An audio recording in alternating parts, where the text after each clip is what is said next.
So we're back on the 58 Case-600B tractor rebuild again here. Just a quick update for the last few days. We haven't bothered filming anything. I've been trying to get parts sourced. So for the cylinder head itself, the exhaust springs were the ones that there was two broken ones, and of course exhaust springs are no longer available. So instead we're going to get a new set of intake springs and put them on the exhaust, which people right away are going to say, why are you doing that? Because I don't want to have something that's the wrong physical size, and I know that the intake ones are meant for that engine, and my couple of rebuild guys said no problem to use the same springs, exhaust and intake. So we might just keep the existing intake springs. They were a little bit worn but still intact. Get a new set of exhaust or intake springs for the exhaust because we have to have those. The retainer washers that hold the springs in place, had a couple broken of those, and of course they're not available either. So when I go to get the new parts when they come in, I'll take one of the old ones with me and we'll try and match it up with some of what my guy has in stock for used stuff again. All the keepers were fine. The neoprene seals on the valve stems, we got a set of those ordered, and the springs are ordered. The valves are probably all okay, and he's gonna do a valve grind job for me, which will get our valve surfaces back up to snuff and sealing to give us full compression. I think that's pretty much it for the head. New valve guides are ordered as well. There were 4 in stock of the intake guides, but only 3 in stock of the exhaust guides, so he was gonna see if he could find one more exhaust to try and make a full set. And then the cylinders themselves, sleeves are not available, of course. I was thinking about getting custom sleeves made, but it's probably going to be way more cost than the whole tractor's worth. So we're probably just going to keep the same sleeves. We got to machine or grind the lip out of the top somehow so that when we put the new rings in, they'll just slip right in the top. And we've got new piston rings, and we're going to use the same pistons. And probably what we'll do is a process called knurling, which all that does is make the piston a little bit larger so that there isn't quite as much slop in the cylinder when we put it all back together. Not that it's a huge deal. This thing has 3 compression rings and then a huge oil ring, so the rings kind of keep the piston straight, but it can walk side to side and rub against the cylinder. So we're going to try and take away some of that 23-ish thousandths of an inch of extra space.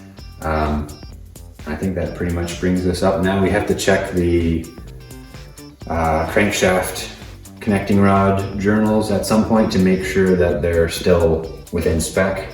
If they're not, I don't know what we're doing. Another crankshaft probably isn't an option, so then we're looking at having the connecting rods machined to match the journals and go with undersize rod bearings to take up some of that space. I guess that's all it would be. You'd machine the crankshaft journals, the rods would stay the same, and you'd get thicker bearings to take up the extra space. So at some point I have to mic those to make sure that they're okay. We're not going to touch any of the main bearings, we'll leave the rest of the crankshaft. I might look at the oil pump quickly just to see. The oil pressure before was fine, but it's not a bad idea to boost the oil pressure a little bit with a shim washer, especially on an old tractor. We're going to give it good compression, so we want to have good oil pressure to all of the new components and everything to make it last as long as possible.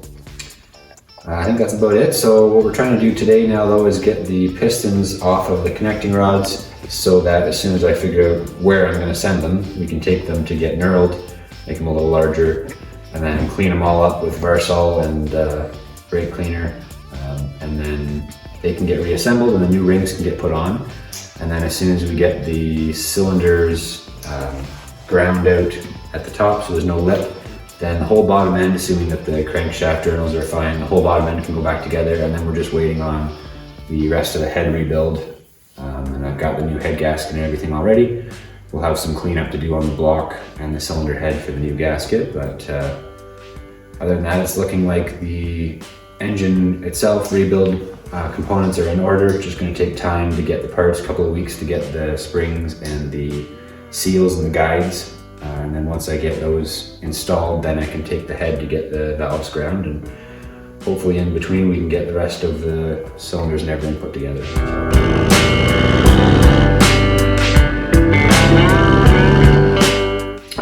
I'm pretty sure these are just floating pins meaning that there's a bearing on or inside the loop end of the connecting rod, as opposed to some of the smaller engines. The pins are pressed in, so it doesn't move relative to the piston. I believe it's pressed into the piston, and the rod is just a machine surface, and a machine surface, same material. So there's no, what do they call it? Metal balling. When you have two different materials rubbing, then you end up with each metal chewing up the other one. So usually they make it so that the pin and the rod don't fight each other. But these ones, as far as I can tell, are free floating. So I'm hoping that if we just take the pin turns in there, I'm hoping if we just take the pins out, or the clips out in the end there, the pin should just slide right out. So I should be able to just squeeze this clip, take it out of here without firing across the room or hitting Mitchell in the face with it. Like that. I guess we might as well do that. I'll do all of them while I'm in the process of pulling clips here.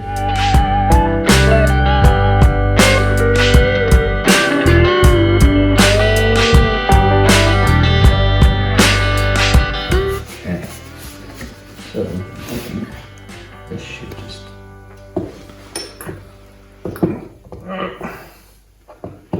re-knot.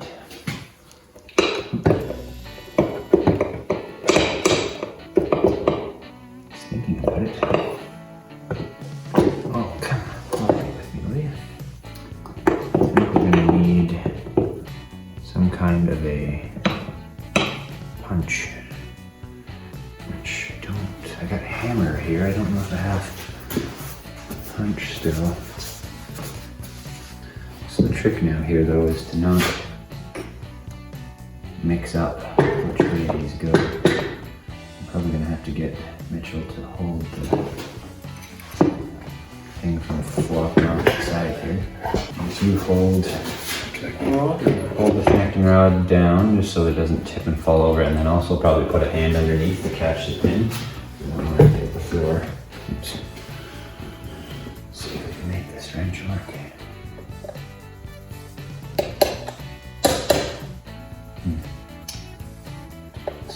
Doesn't fit that way. That there is helpful.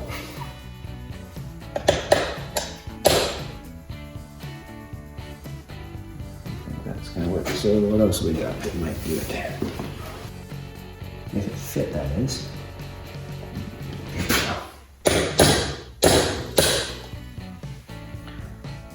And moved. Yeah.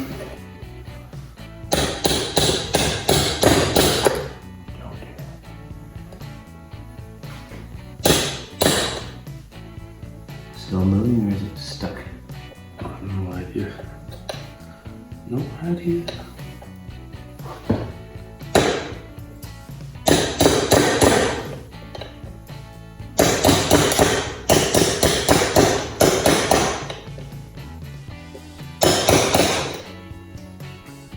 Getting close.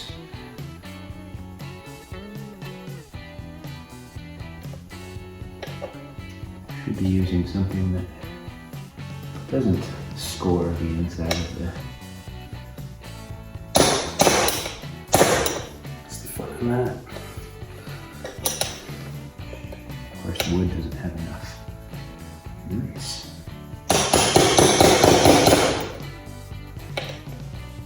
So moving there is stuck.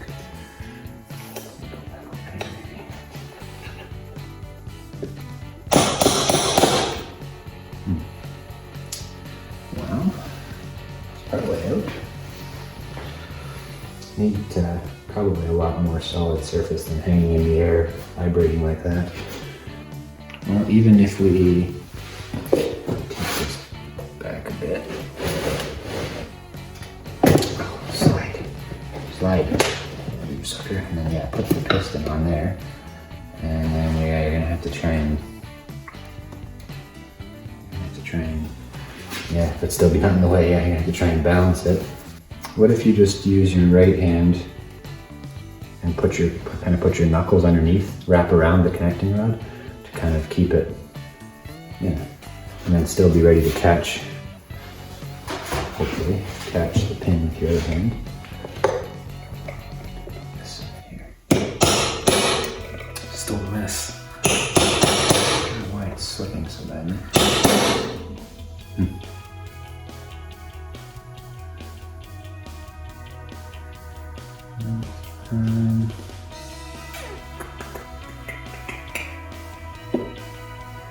What we probably better do is get a socket that's exactly the right size, take the other clip out and use a socket on the inside there instead of trying to hit it on both sides. Another one of the stupid ones. Well, both of those in that one were stupid. Oh good, I just shoved it inside. Excellent. Thank you, thank you. Now I pull it this way.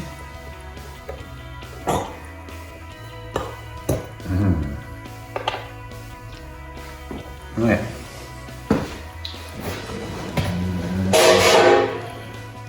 So yeah, you probably need to be. Nice thing now though is all you have to do is try and balance the rod. The rest of the work should be done by the wood, I'm hoping. And that should be more than enough height for the pin.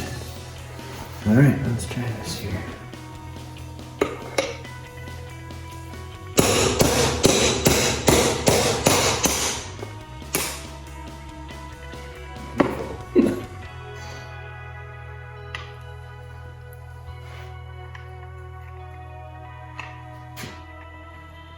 Okay, this is where I don't want to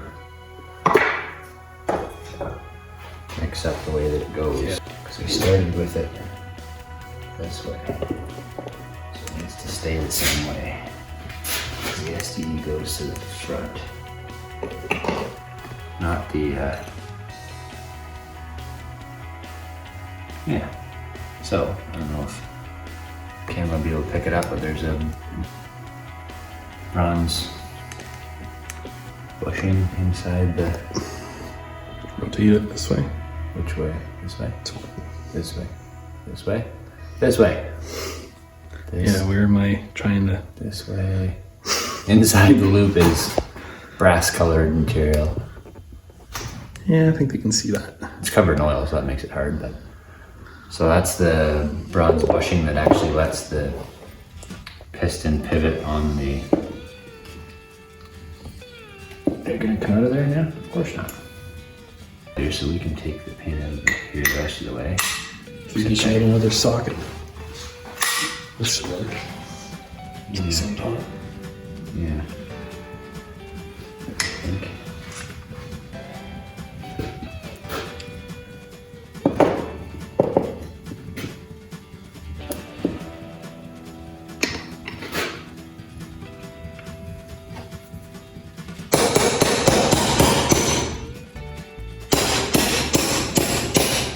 So I want you to keep close eye on which way the pin flops when it lands, because we need to keep it the same way that it was. Just stand up. Good. Perfect. That was very anticlimactic. So that goes this way. And this goes that way. One done. Super, There you go. super unnecessarily complex. But not overly difficult, really. No, you just have to have the right equipment, of course. And again, yeah, a vise would have been really good, but you know.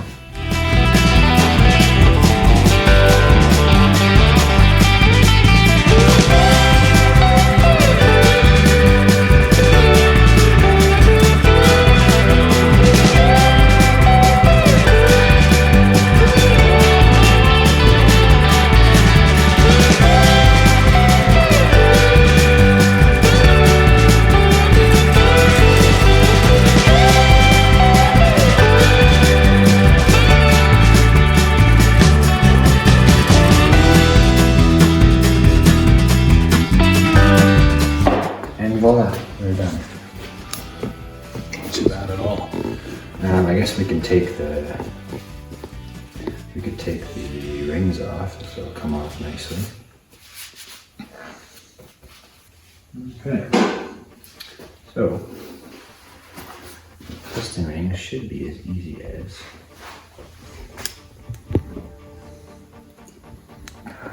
maybe.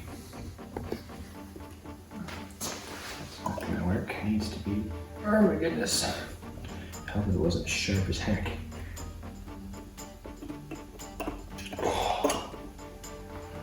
So now the trick is keeping these in order. Are you getting new rings? I have new rings yet, but I want to measure all these ones. So I need to keep them in. I guess if we stack them there and then move them, that'll give it the right order on the bottom side. And compression ring number 2. Oh my god. Well, you're not really supposed to spiral them, but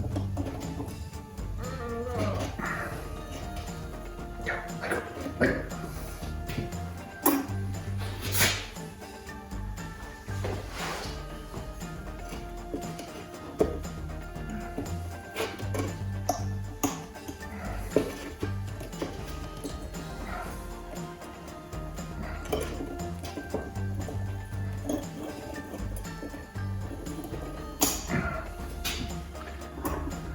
Now, as for the oil ring, I have no idea how it's supposed to come apart. I have to look into that a little closer. I think that's where the joint is, but it doesn't want to move, so must be another way to get it apart. So we'll move on to the rest of them, get the first 3 rings off at least.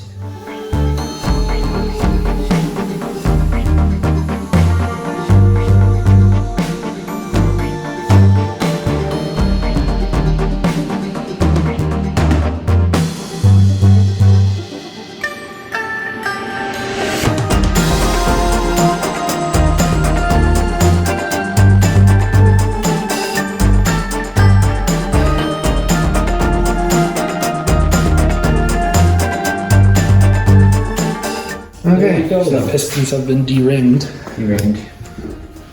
Except for the oil ring, which I'll leave for right now. I might have to just mangle it to get it off. I don't know if it's supposed to. I don't think it can stretch, so it has to unhook somehow, so I'll have to look into that. If I show this one. Camera's up here now. Right. I can't see what I'm showing, but somewhere here, the pattern changes from down, up to up. Higher. Right about there. So it's going down, up, and then up again. So I'm assuming that is the joint. I just don't know how it comes apart. I tried to spread it with my fingers, but I think it might be just against itself, so probably to get it off, you just have to spread that enough to get the rest of the ring out. So we'll look into that another time though. But that's got those pretty much ready, so as soon as I can figure out where I'm gonna get them knurled, assuming that's my only option, my dad found was talking to a friend who has a few sources of old fellas who might actually have some parts for this laying around, so I might just wait on that till I can talk to them and find out before I go knurling them and then find out, oh, they had a set of sleeves that we could have just put in, so. But anyway, that's got our pistons off and the compression rings at least are off. So other than a good cleaning, we just have to get the oil rings off and label, stamp probably on the top 1, 2, 3, 4. And then they're good to go. And yeah, I'll mic the crankshaft connecting rod journals at some point to find out if we're within the book specs. And if we are, great. If we're not, I'm not sure what we're doing. Getting further into it, I guess, with taking the crankshaft out, which is not what I want to do, but I want it to be a decent rebuild by the time we're done, so. We'll continue to do updates as we go here, and hopefully we'll have some parts soon, and I can film changing the valve guides, and then we can get the valves ground, and hopefully while we're waiting for that, get the rest of this buttoned up and start getting it back towards being able to run it, hopefully. So yeah, if you liked the video, don't forget to like, comment, and subscribe if you haven't already. Hit that bell for notifications when we get new videos coming out, and hopefully not too long. We'll see you on the next one here and continue with the case rebuild. Also check out the Instagram page, GB Productions 1, where we post some behind the scenes content. Take care, guys. What he said.